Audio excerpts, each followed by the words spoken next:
Hello and welcome back to business world. आज कल investment एक बहुत ही इंपॉर्टेंट पार्ट बन गया है।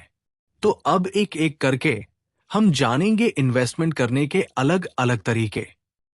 आज हम जानेंगे म्यूचुअल फंड्स के बारे में। सबसे पहला प्रश्न, म्यूचुअल फंड्स क्या होते हैं?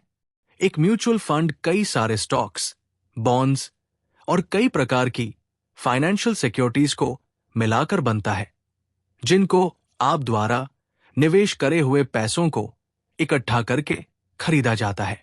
इन सभी खरीदी गए फाइनेंशियल सिक्योरिटीज की कुल कीमत के अनुसार एक यूनिट की कीमत यानी net asset value of mutual fund निर्धारित करी जाती है, जिसे हम NAV भी कहते हैं। फिर प्रतिदिन इन खरीदे गए फाइनेंशियल सिक्योरिटीज की घटती व बढ़ती कीमत के अनुसार NAV की गणना करी जाती है। अब जब भी आप म्यूचुअल फंड में निवेश करते हैं, उस दिन की NAV के अनुसार आपको यूनिट्स अलॉट कर दी जाती है। म्यूचुअल फंड्स में एक मुश्त निवेश किया जा सकता है, जिसे हम लंप सम इन्वेस्टमेंट कहते हैं, या फिर एक प्लान के अनुसार छोटी छोटी किश्तों में भी निवेश किया जा सकता है, जिसको हम SIP या सिस्टमैटिक इन्वेस्टमेंट प्लान कहते हैं।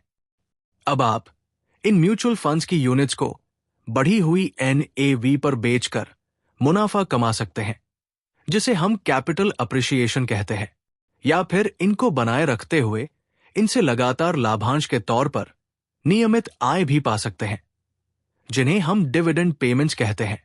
म्यूचुअल फंड्स आपको विभिन्न प्रकार की फाइनेंशियल सिक्योरिटीज में निवेश करने का सबसे अच्छा और सरल विकल्प प्रदान करते हैं।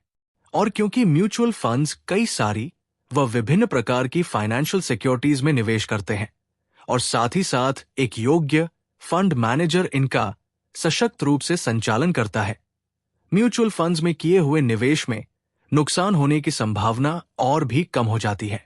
अगर आप भी म्यूचुअल फंड्स में निवेश करना चाहते हैं, तो आज ही हमसे संपर्क करें और फाइनेंशियल इंडिपेंडेंस की ओर अपना पहला कदम उठाएं। आज के लिए बस इतना ही। म्यूचुअल फंड्स के बारे में और जानकारी पाने के लिए हमारे साथ बने रहें। And please like, share, comment on our videos and please subscribe our channel.